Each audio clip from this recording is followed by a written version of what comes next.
Alright guys, TacticalRab back again today. Hope you're all doing well and enjoying your day so far. Welcome back to Valorant News. A huge update drops yesterday into Valorant. So many agent changes, but also the big news, the map set has been significantly tweaked. Bind and Breeze both gone. Split is coming back in with a few changes. Who does this help? Who does this hurt? And what do the pro players think about it? Hit the like button if you enjoy. Subscribe if you're new as always. I'd greatly appreciate it. It really helps out the channel. Thanks very much indeed for doing that one. First thing here from Tarek, the little bro cut they're doing at the start of next season. Actually, no, it's December the 4th. It's this weekend. I thought it was next year for some reason. So, Team Xander, Team Zabroza, Marved is on this team as well. Pretty cool to see him back in action at least. Also to note, the Red Bull Gaming Homegrounds tournament in Manchester coming up in about a week or so's time. Cloud9's there as well. This is now a stacked tourney. Cloud9, Liquid, 100 Thieves are there as well. Many other good teams. So that's a big tourney to see how teams are getting on. Quick note as well on the Challenger circuit, because it's finally been confirmed what the plan is here. ShahZaM is out of town, as you guys well know, filming some pretty exciting stuff.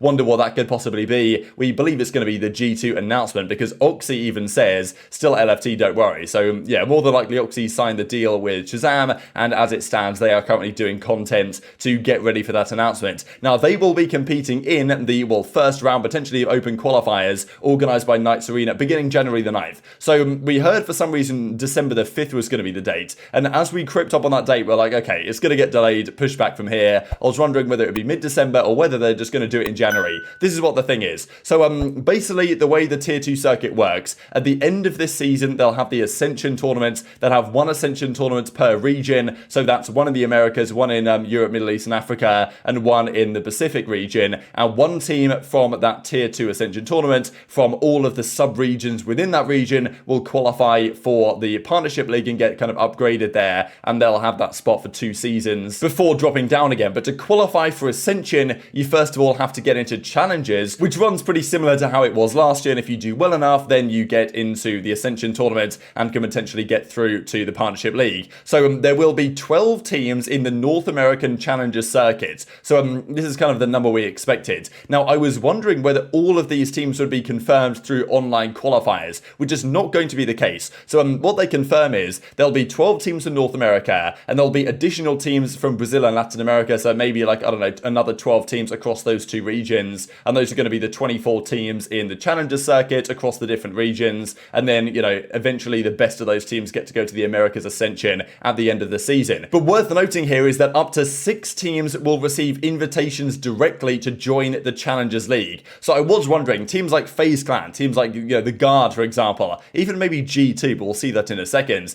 Like, they're just going to get invited straight away. These teams that were on the cusp of making it didn't quite get into the Partnership League, right? Will be like, okay, whatever, you guys can come along and join anyway. Don't worry about qualifying through the online qualifiers. There can be a bit of a bloodbath. So, there's probably 6 teams that will get direct invitations based on that and based on how good their team is, stuff like this. And then a minimum of 6 spots will then get determined by the open qualifier series to round up then to the 12 teams. And I just wonder, with the G2 drama that prevented them even getting into franchising in the first place, I wonder if they're going to be a team that receives the automatic invitation here. They might just say, you know what, guys, you've got to go through the open qualifier to make it, which they probably will succeed in. But it can be a bit of a bloodbath down there. So there's 2 open qualifiers, 256 teams anyone can enter, and beginning January 9th through the 13th, and then 1 week later, basically they do it all again to determine the next 3 teams. So probably they just do the tournament with 2, 5, 6 teams, and then the top 3 qualify, and then they do it again, and the other top 3 qualify. So about a month away from that circuit beginning. Let's talk about the map rotation they'll be playing then. So Split is going to be back in business. A few changes, we don't yet know what the changes are, but Split, we've been wanting this back for quite some time. It's finally here. Breeze and Bind will exit the map pool. So they're now gone officially from the rotation. Both of the maps, not a good day for a map beginning with B. And they're officially gone. So, of course, Pearl is still there, Ascent is still there. We've got Fracture, we've got Icebox, of course, is still in the map rotation. But Split is now back alongside Haven, of course, as well. Now, it's not just the map updates. There are so many updates here to agents. Let's talk about Sage. Sage has been nerfed, really. The Fortify wall delay has been increased marginally. She can now only self-heal for 30 instead of 60 health, but she can heal allies for more health than she used to be able to. So kind of a sage nerf, definitely an interesting one depending on how you use her. But yeah, was this necessary? I don't really know. Maybe they feel like it's just some sort of necessary adjustment. Now, also some changes to costs of things. One of the big ones here actually is the Omen Paranoia, just because now with only 250 cost, it's now more viable on pistol rounds to buy a couple of these and make it work. So yeah, I don't know. What do you guys think about that one? But yeah, Breach's ultimate is now up to 8. The Trapwire health has been increased on Cypher. The Fade's Prowler, that health has been decreased quite significantly. And at Phoenix's Blaze, his cost has been changed. Like, there's all sorts going on. The Boomwat's health has been changed on Raze as well, just kind of how it is on the Prowler for Fade. The Raze Blast Pack health has been increased, but that's pretty marginal, to be honest. And then, you know, some changes to Yoru. So yeah, if you guys just want to pause and have a look at this, because there's so much going on there. Some changes to Killjoy and Sky, generally about cost and health of certain things. Like, some of these, like, well, health's increased from 1 up to 20. Like, it can still die in 1 bullet, but it won't die so easily from explosions and stuff like this, I suppose. So I guess that's one interesting concept as well. And then changes to Viper's ultimate, actually. Smoke integrity regeneration time from 5 seconds up to 25 seconds. Max time out of the smoke decreased down to 8 seconds, and now it's 8 points for the ultimate instead of 7. Weird change in a way, because I'm not exactly sure how this looks in reality, but it just feels like this changes a lot about what makes Viper feel like Viper from her smokes and her ultimates and stuff. But I don't know, maybe it's a good change, maybe it's a bad change, but significant changes nonetheless. Even this from KO, his knife health increased, his ultimate has now also gone up to 8 as well, KO instead of just 7. And then Harbor, his high tide duration has been increased, and his cascade duration has been increased. So trying to make Harbor a little bit better and more pickable as he presently is. And also the Spectre has been nerfed. So it used to do 26 damage in the first 20 meters, then 22. Now it falls off more steeply. Still in the first 15 meters, it's pretty good. But apart from that, and certainly at long range, it now is an absolute pea shooter. So, yeah, this is significantly worse. And even Dephh reckons here from Sentinels that the Stinger is now way too overpowered. Compared to the Spectre, the Stinger is now too good and needs to be nerfed or increased in price to make the Spectre usable. So, you know, unless Riot are almost wanting all SMG buys to be the Stinger, which might well be the case as it stands. So, yeah, I don't know, but that's some reaction to the changes. And then, of course, we've got to go back to this whole map rotation update.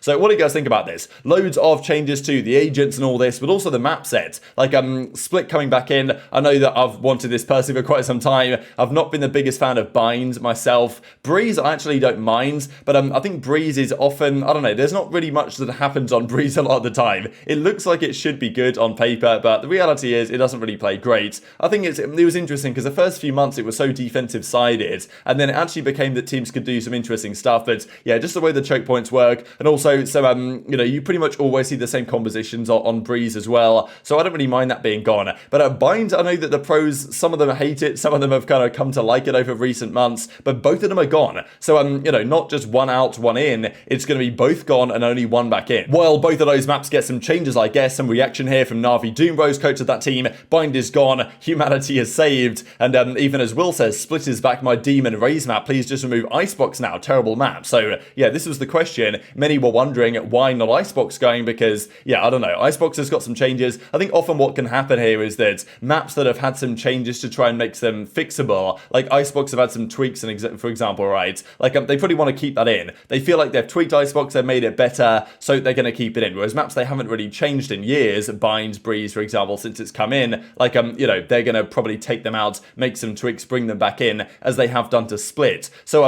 yeah, is this a good idea? I'm looking forward to seeing Split back. It's not the best map in the game in my opinion, but it's certainly right up there, and it produced, I think, undeniably the most entertaining series and maps in Valorant's competitive history, to be honest. There are so many crackers that have happened on Split, and I feel like it hasn't been the same since it's been removed, to be honest. But, you know, Split is indeed back in business. Now, Chet reckons from NRG that, yeah, Icebox has got to go. So, Breeze and Binds, he reckons they should have either stayed or something, and then Icebox has gone. This is the other question that I was kind of wondering from a coaching side, is that, you know, when you've got 7 maps in, it kind of makes sense. If you're doing a best of 5 series, if you're doing a best of 3 series, the teams get an equal number of pick and bans. They can, you know, pick one map, get rid of, basically the way it works is you do the vetoes, one team bans one team bans the other, then one team picks, then the other team picks, then you ban a couple more, then you get the remaining one. That works with 7 maps very well in the pool. If you have 6 maps in the pool, how does that go? And also, like, let's say it's a best of 5 grand finals with only 6 maps in the pool, who decides which map is gone? Maybe the higher seeded team. team, but still, that seems like quite a big advantage. So, yeah, I don't know. Usually, an odd number of maps is the best to make things work from a veto side. They're only now going to have 6 maps, which I guess they feel like they need 6 maps because Breeze and Bind are just unplayable. Like, they can't leave either of them in. So, yeah, intrigued to your thoughts on that. Definitely some questions. Now, Ye is a happy man about this from Cloud9. Yes, he might not be so happy that his chamber got nerfed big time, as we saw just yesterday. But, yeah, Bind and Breeze removed. Split is back in. He seems to be pretty happy about it. But he does reckon Icebox should go. So, yeah, do you think this was the correct decision here? Some big changes, of course. Breeze gone. Split is back in. Chamber's been nerfed. Like, it's going to be a very different circuit when it actually kicks off again. What, next month in the start of January is when the Challenger side begins for those qualifiers. But,